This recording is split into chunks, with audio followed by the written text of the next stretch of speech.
The Biden administration will surge active duty Defense Department personnel at the border as it attempts to ease the crisis caused by thousands of people entering the country every day. One small Texas city has issued an emergency declaration after migrants coming from Mexico flooded the town, overwhelming resources. Am I being mean about this? Now, I'm going to give you my take on what's happening with our southern border with immigration happening here in America. Some might say that maybe I'm just not being godly, I'm not being compassionate, which kind of lets you know what I think about it before I tell you what I think about it. But I want to know what you guys think. There's a lot of people coming, and I understand why they're coming. I get why they're coming. But should we allow them to keep coming? So let's just go ahead and look at this, and I'll kind of give you my take as we go. As migrant crossings continue to spike all along the border, it's got local officials very frustrated. As one county supervisor told me here in San Diego, it's time for the federal government to step up. Now, when we say it's time for the federal government to step up, okay, fine. What is the federal government going to do? I know that the Biden administration is getting ready to do something, but exactly what? What exactly are they going to do? Overnight, the Biden administration saying it's taking new action to handle situations like this.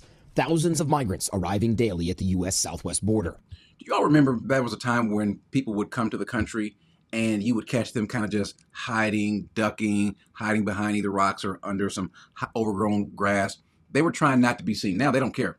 As a matter of fact, once they show up, they go look for an official. They don't care. They know why, that nothing is going to happen to them when they get there. The welcome wagon is going to be thrown out. They're going to be given 3 square meals. They're going to get a place to stay. They're going to be released and then never have to leave this country again. And so why should they hide? Why go through the extra trouble of hiding when one, I'm going to get caught, 2, I'm not going to get sent back?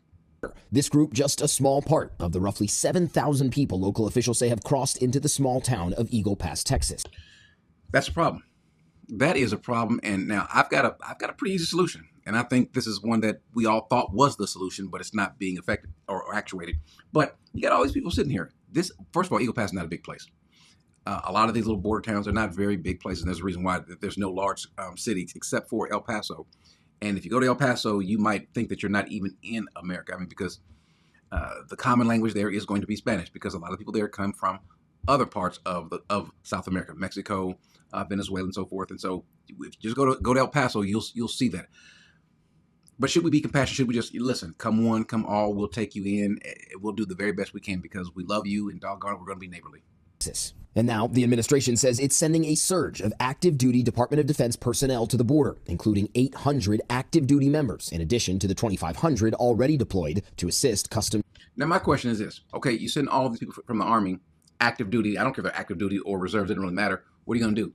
If all you're going to do is extend a hand to welcome them in, help them out of the river onto dry land. Here's where you'll be staying. Here's your food and so forth. If that's all they're going to do, well, then you don't need them. If all they're going to do is just welcome them in, then that's a waste of resource, a waste of money, a waste of time. What should happen? I would do. I wouldn't send one extra federal agent or someone in active duty. I don't think that the right thing to do is to send them to the border unless you're going to stop them from coming. I think the first thing you need to do is take every active duty agent, every federal agent, if you want to use military, I don't care. I know there are some legal issues in terms of using the military for a police, use them as a police force, but I don't think this would qualify as a police force because it's dealing with people who are not part of the country. But have them deported. If you simply deport every single person that is here, or make it the aim to deport every single person that is here illegally, then what will it do? It will stop those that are coming, because these people are not hiding because they know once I get here, I'm here to stay now. I already hear it. Corey, that's just unloving. That's mean. It's not godly. We should love our neighbors. The Bible says we should love our neighbors. It didn't say that we should invite everybody to become our next door neighbor. Those who are in a different country, come here. When you look at our flag, and this is the whole issue about people maybe even burning the flag or anything like that, and they'll say, well, this flag represents racism. This flag represents this. No, can I tell you what every flag represents? Especially a flag for a nation, or a flag for even a state, or even a flag for a city. It represents 2 things. 2 things and 2 things only. It represents, 1, the people, all of the people underneath there, good, bad, indifferent, and it represents the borders of that either nation, that state, or that city. That's what a flag represents, a state, city, or a national flag. And so we are not protecting our borders. If you don't have borders, you do not have a nation. Even when God delineated to the Jews what their nation is, he gave them their borders. The first thing he gave them was their borders.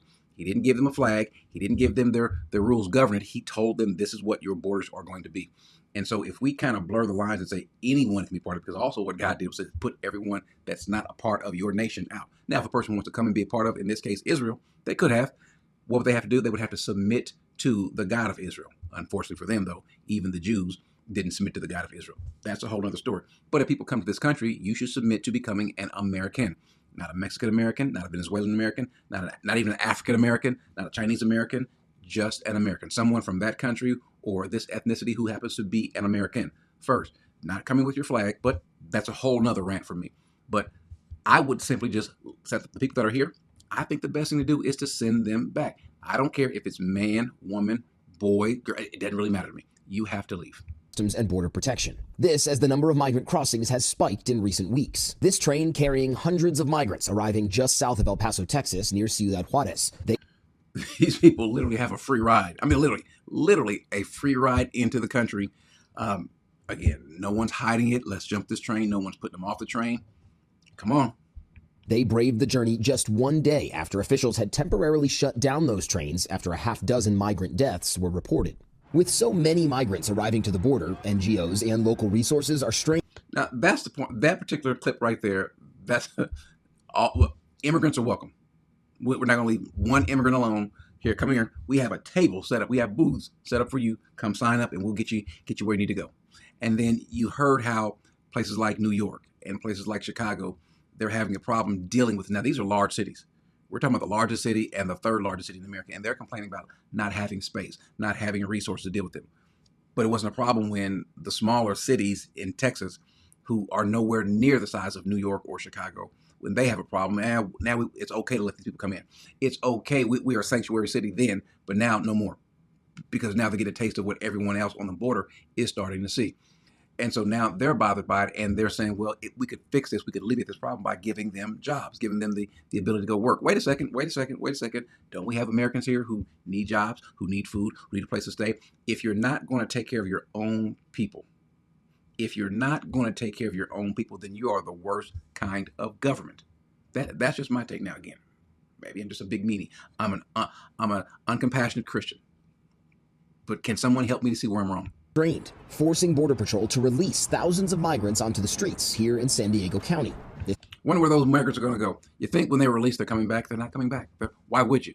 Why would they go to show up for a court hearing? What's going to happen? They're not getting deported, so what? It's going to go on my record? You don't even know what my real legal name is. This man from Colombia gets emotional when we asked him what he was thinking.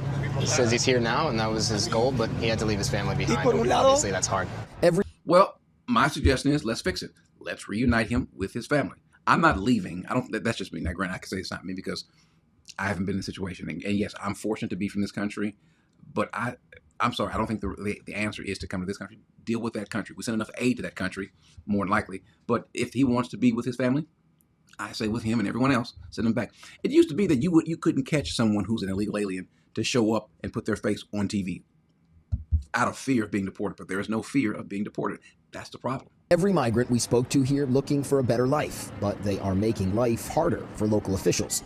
Overburdened. The Bible tells us, though, and I've used this in terms of dealing with crime here with people, especially young people, but if you do not carry out a punishment swift enough, the people's heart will be hardened and move towards doing evil in the future. Now, not saying that these people are going to come here and do evil, but if the first time they step foot on our soil and they are disobeying the laws, what's there that's put in place to kind of encourage them to obey further laws? What are you going to do? Deport me? No, you're not. Now, as for why we're seeing this spike in migrant crossings now, it's really a mixture of the easing of peak summer temperatures, an increase in human smuggling activity, and the simple fact that there are already a record number of migrants already on the move.